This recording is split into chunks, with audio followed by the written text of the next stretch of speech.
আমরা সবাই কৃষ্ণ মন্ত্রে দীক্ষিত হয়েছি। কৃষ্ণ কোন মন্ত্রে দীক্ষিত হয়েছি? মেয়েরা বিয়ের পরে বাবার বাড়ি থেকে সব জিনিস নিয়ে যায়, একটা জিনিস বাবার বাড়িতে চিরকাল ফেলে যায়। ওটা কি? মেয়ে মায়া নয়। মায়া মায়া করছেন কেন? মায়া তো বেশি থাকে বিয়ের পরে।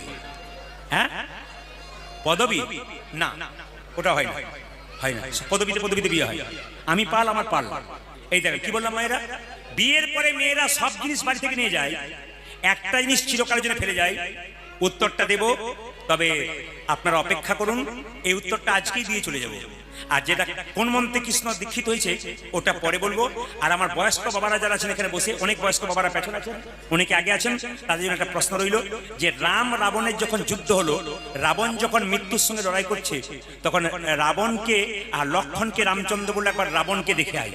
যখন রাবণকে লক্ষণ দেখতে যাচ্ছে, তখন লক্ষণ বলল, যে না গিয়ে দাঁড়িয়েছে, রাবণ বলছে এসো ভাই, বসো জামাই, কেমন আছো গো বেয়াই মশাই?